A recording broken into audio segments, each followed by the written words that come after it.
katambike at magandang umaga. Good evening na pala ngayon kasi alas 12 na. Pero bago yan, yan. So may ikikwento ko sa inyo, may i-share ako sa inyo. So yun. So ayun, kahapon kasi papunta kami sa church namin dahil Christmas party. Yan. So, paliko pa lang kung mga taga Novaliches kayo, alam nyo tong lugar na to. Paliko na ako ng Sacred Heart. Sacred Heart tuloy. Secret Garden. Paliko na ako dun, Secret Garden. And then, yung taxi na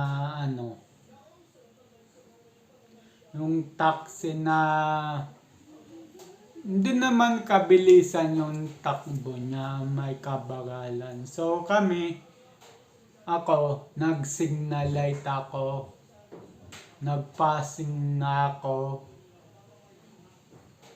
bumusin na pa ako.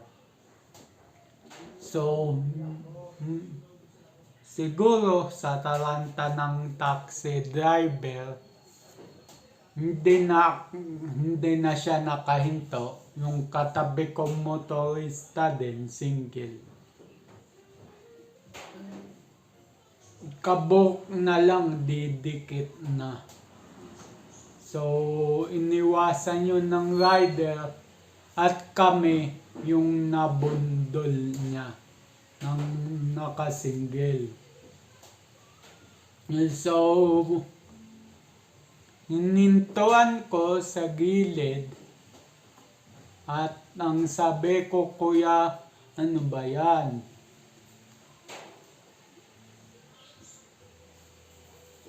So, ayun, mabalik na tayo sa topic.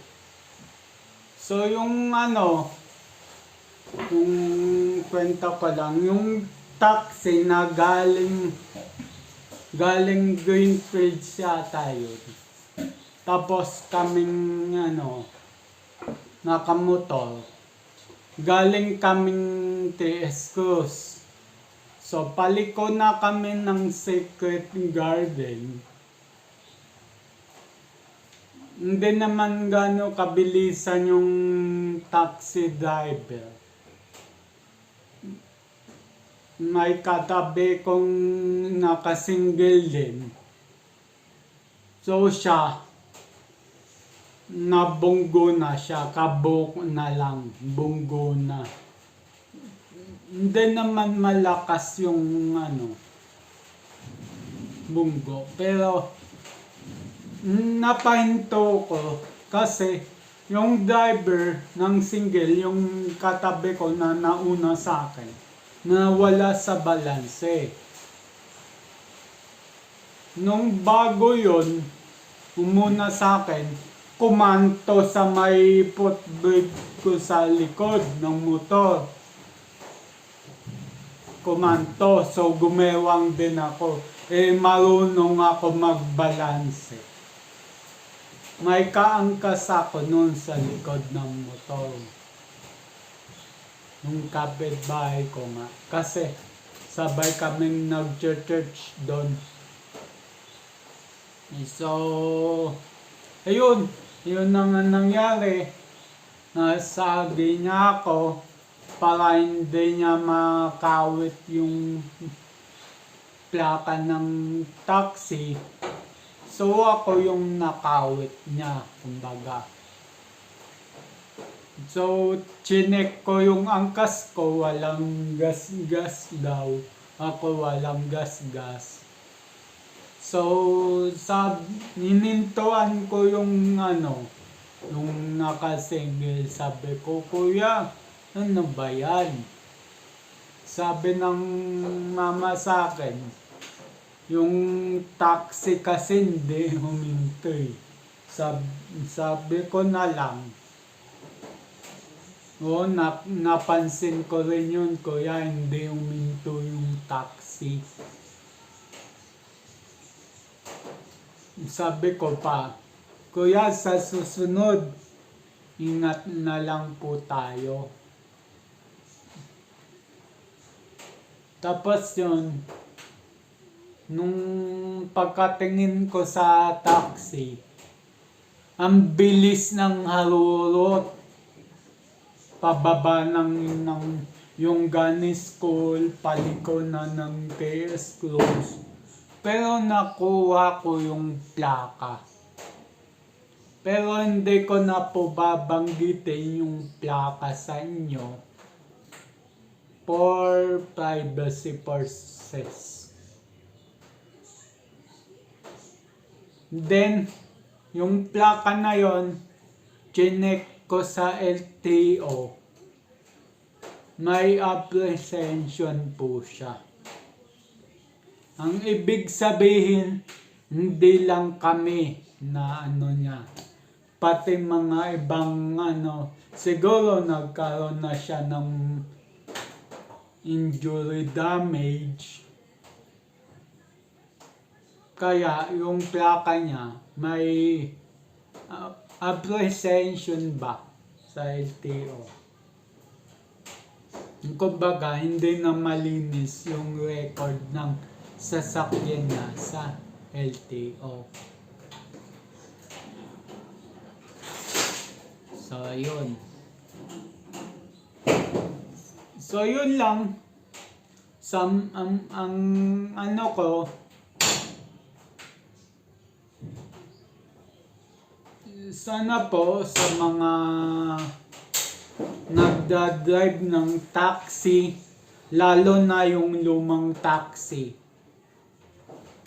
ingat-ingat po tayo kasi hindi po natin masasabi ang brake niya ng mga lumang taxi. Hindi po natin masasabi. Dapat po alalay po tayo sa brake pagka ganun intersection.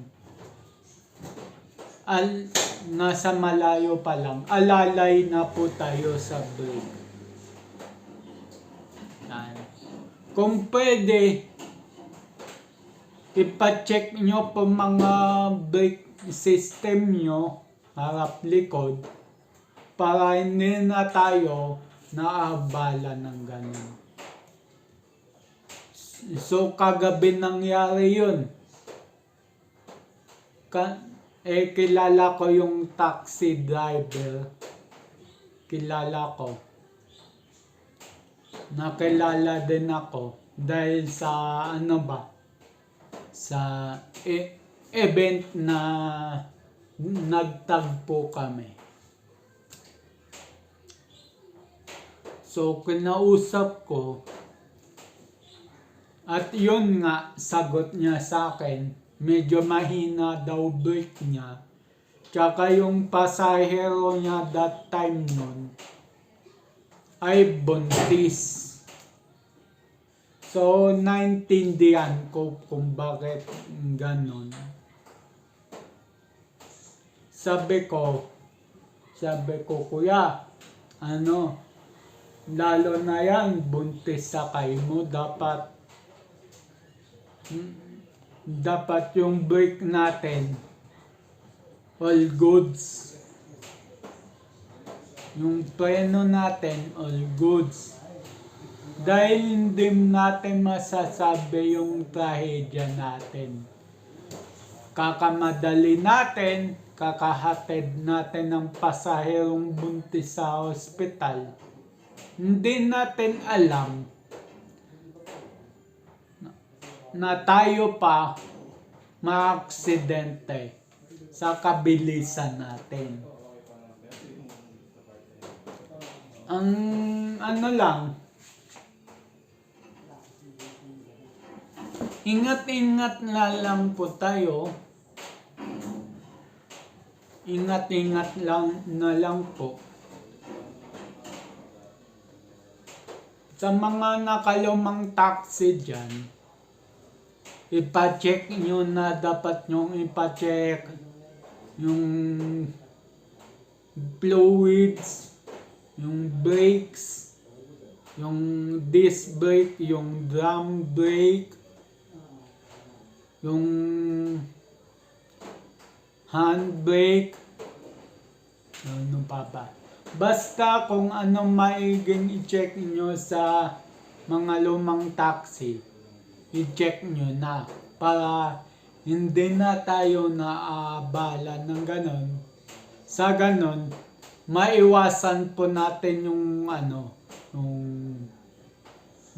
salpukan, tamaan.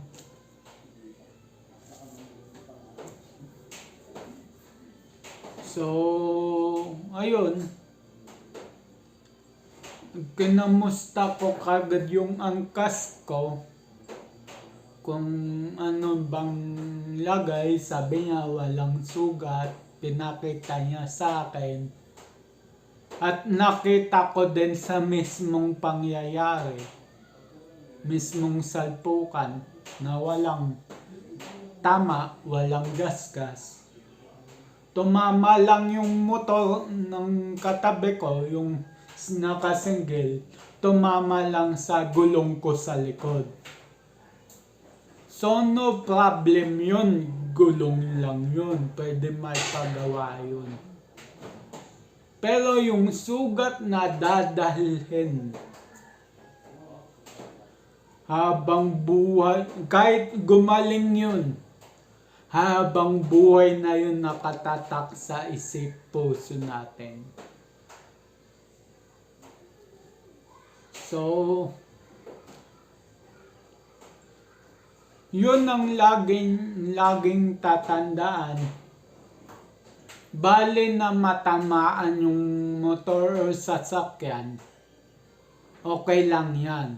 Pero ang importante, yung buhay natin.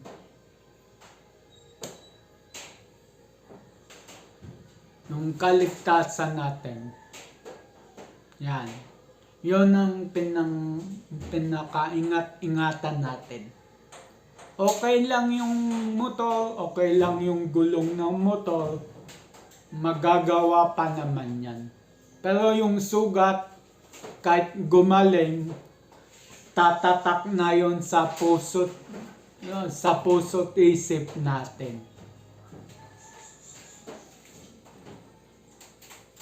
So yun, sa lahat ng motorista na papunta sa intersection,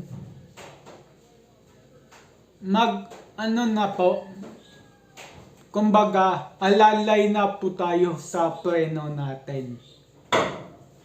Kahit makabagong sasakyan man lang yan or lumang sasakyan yan, dapat po pagka napupunta tayo sa intersection or may palikugan, alalay na po tayo sa mga preno natin. Kung nalusutan man kayo ng preno, alalay po kayo sa handbrake. Bagalan po natin sa sasakyan natin, tapos alalay sa handbrake. So yun, sa mga baguhan na nagsasakyan or motorman, unahin natin sa sasakyan kasi sa motor walang handbrake yan. Sa sasakyan yan. Lalo na yung mga luma. Ang tuturo kong tips sa inyo para hindi ganun mangyari, mabundol, masira yung gamit. So ito, kung halimbawang takbo nyo ay 10. Mabagal na yun ha, 10. At papunta na kayo sa intersection or may palikuman. O may palikuman katabi nyo. Kung malusutan man kayo ng brake, lagi po tayong handa. I-handbrake po natin. Yung dulo ng handbrake, huwag nyong pipindutin kasi hindi nyo yan makokontrol.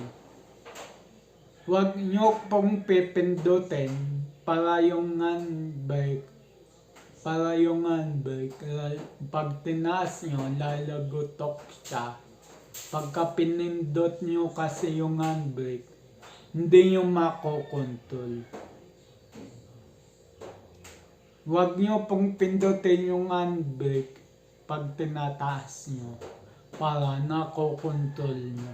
Tapos, pagtapos nyo i-handbrake, i-cambio, i-clutch nyo or sa mga matic. Hindi ko alam sa matic kung paano. Sa manual. Kasi nag-umpisa ako sa manual. Clutch, tapos first gear. Kung nasa 5 gear kayo, ilipat nyo ng first gear. Tapos bitawan nyo ang clutch.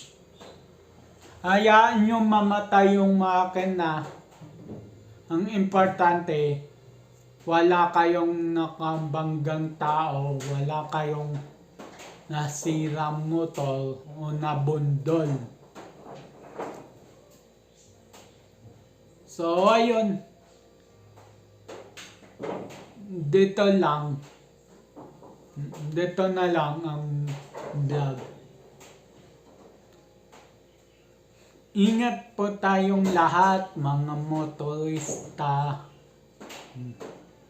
mga siklista, yan. Ingat po. Yun lang at salamat. So yun lang ang vlog natin sa araw na to. Keep safe everyone. God bless and then bye-bye.